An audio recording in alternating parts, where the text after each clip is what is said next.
এই যে দূরে পাইন ফরেস্টের শাড়ি। হ্যালো গাইস, কেমন আছো তোমরা? অনেক দিন পরে বেরোচ্ছি একটা সুন্দর পাহাড়ি এলাকার জন্য। ঋষভ যাবো ভাবছি, বাট এত বৃষ্টি হচ্ছে হঠাৎ করে সকাল থেকে যে মুডটাই খারাপ হয়ে গেছে। তো চলো গাইস, এখন বেরিয়ে যাচ্ছি। মোটামুটি এখন 9টার মতো বাজে।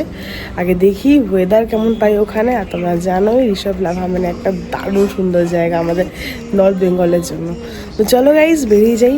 দেখতেই পাচ্ছ একটা ডাল ওয়েদার গাইস। আর বেরোতে বেরোতে যেহেতু এখানেই এতটা ডাল, তো লাভার এসবের রাস্তায় তো নিশ্চয় ডাল ওয়েদারই থাকবে। তো বেসিক্যালি বলে রাখি, আমরা দেখতে যাচ্ছি লাভার লেপচা জগৎ। লাভার লেপচা জগৎ শুনে তো নিশ্চয়ই একটু অবাকই হচ্ছ। তো চলো আগে দেখা যাক জায়গাটা কেমন। তার আগে ওয়েদারটা চেক আউট করো গাইস, এত সুন্দর লাগছে দেখতে।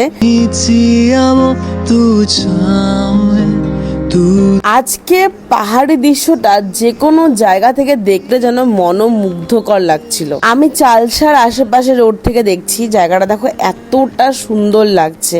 আর ব্রিজটা থেকে দেখো আরো সুন্দর লাগছিল।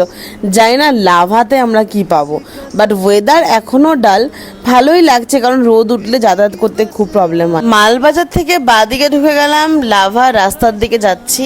আর রাস্তায় আজকে ভিড় কম, যেহেতু উইকেন্ড না। উইকেন্ড থাকলে প্রচণ্ড ভিড় থাকে।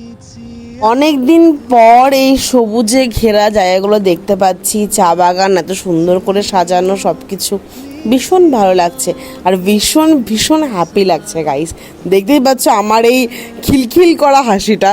किसी के सौ झूठ सुन ले, किसी का सच भी ना। লাভার লেপটা জগতে মনে হয় অনেকে এসেছো, তাই না গাইস? আমি এই প্রথমবার যাচ্ছি। এসেছি আমি অনেকবারই, কিন্তু স্পেশালি ওই জায়গাটাতে আমার কখনো ঢোকা হয়নি। তো ভাবলাম এই জায়গাটাতে একবার ঢুকে একটু দেখি জায়গাটা কিরকম। লাভাতে ঢোকার পর যেটা ফিল করতে পারছি সেটা হলো ভীষণ পরিমাণে ঠান্ডা ওয়েদারটা, কারণ প্রচণ্ড ঠান্ডা লাগছিল। আর দেখো গাইস, আমরা এগিয়ে যাচ্ছি আর আকাশ কিন্তু পুরো কালো করে এসেছে। প্রতিবারের মতো আমরা আবারও ডিভাইন হোমস্টেতে খাওয়া দাওয়া করব, কারণ এখানেই আমরা প্রতিবার খাওয়া দাওয়া করি। এখানের মোমো আমার খুব ভালো লাগে। তো গাইস, এখন পুরো ঠান্ডা লাগছে লাভাতে এসে। আর দারুণ একটা প্লেস। দেখি ঋষভে যেতে পারি কি না। আমাদের বাইকের তেল প্রায় শেষের দিকে, এখন বুঝতে পারছি না কি করবো। তাই মোমো টোমো খেয়ে নিই, থুপ্পা খেয়ে নিই, দেন আবার একটু বেরিয়ে যাবো আগের দিকে। দেখা যাক গাইস। এদিনে যা কেস হয়েছিল, আমরা কোথাও মোমো পাইনি, ইভেন এখানেও পাইনি। তো আমরা থুকপা নিয়ে বসে গেছি।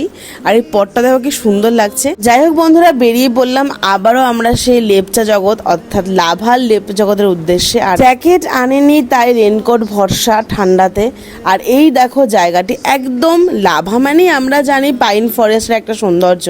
আর দেখতেই পাচ্ছ ভীষণই সুন্দর লাগছে জায়গাটা। আমরা কিন্তু এটাকে মিনি লেপচা জগৎ বলতেই পারি। আর এখানে তোমরা মোমো, চায় সব কিছু পেয়ে যাবে। যেহেতু আজকে উইকেন্ড না, সেই জন্য এখানে কিছুই আজকে নেই, বাট উইকেন্ডের টাইমে তোমরা দারুণ লাগবে জায়গাটা। আর দেখতেই পাচ্ছ ভীষণ সুন্দর লাগছিল। ওকে আমি জিজ্ঞেস করছিলাম জায়গাটা কেমন লাগছিল, বলে ভালো লাগেনি। সত্যি গাইস, ভালো লেগেছে জায়গাটা ভীষণ। আসলে ও এত সুন্দর সুন্দর জায়গা দেখে অভ্যস্ত, তো তার জন্য। किसी के सौ झूठ सुन ले। লেপচা জগৎ দেখা কমপ্লিট গাইস। তো এখন বেরিয়ে যাচ্ছি বাড়ির উদ্দেশ্যে। আর আমার পেজটাকে অবশ্যই ফলো করে দিও। আবার দেখা হচ্ছে নেক্সট ভিডিও নিয়ে। Tata guys.